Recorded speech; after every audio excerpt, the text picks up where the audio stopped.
Hulikam ang pagbalibag ng isang lalaking lasing umano sa isang tuta sa Pasig City. Ayon sa barangay, nagsumbong sa ilang lalaki na kinagat siya ng aso pero wala naman silang nakitang anumang sugat. May unang balita si EJ Gomez.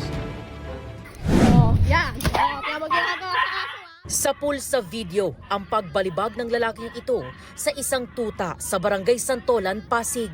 Sa lakas ng impact, wala itong tigil sa pag-iyak.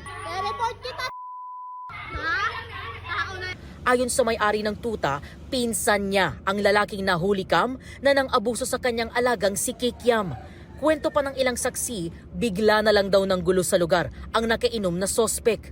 Hindi na nakuha ng video, pero bago raw ang pagbalibag sa tuta, ilang beses pa raw itong pinagpapalo ng sospek.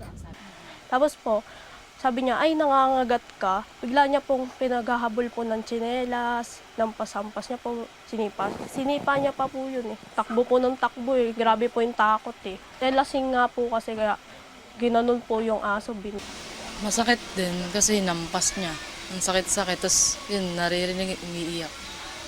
Tapos nung natapos na po yung paghampas sa kanya, napatabi na lang po siya sa isang gilid, tapos di na makatbangan sa sobrang hilo. Siyempre, nanghina. Matapos ang insidente, nagsumbong pa raw ang lalaki sa barangay na nakagat siya ng aso.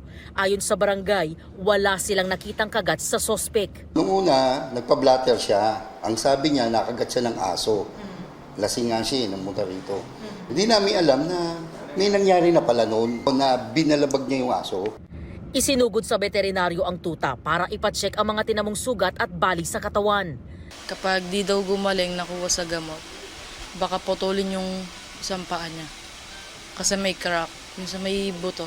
Sinubukang ipatawag sa barangay ang sospek na isa raw tricycle driver pero hindi siya sumipot. Itutuloy raw ng may-ari ng tuta ang pagsasampa ng reklamo. Nung makita po nila yung tricycle, iba na po yung bumibiyahe.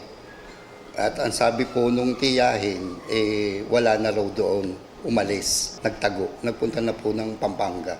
Sa isang pahayag, sinabi ng Philippine Animal Welfare Society o PAWS na hindi katanggap-tanggap ang nangyaring pananakit sa tuta.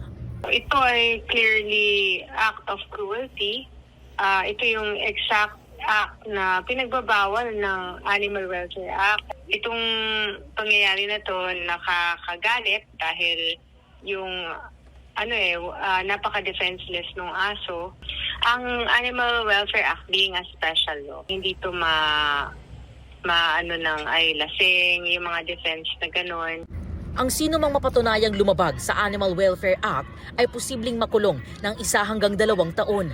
Nanawagan sila sa sospek na sumuko na.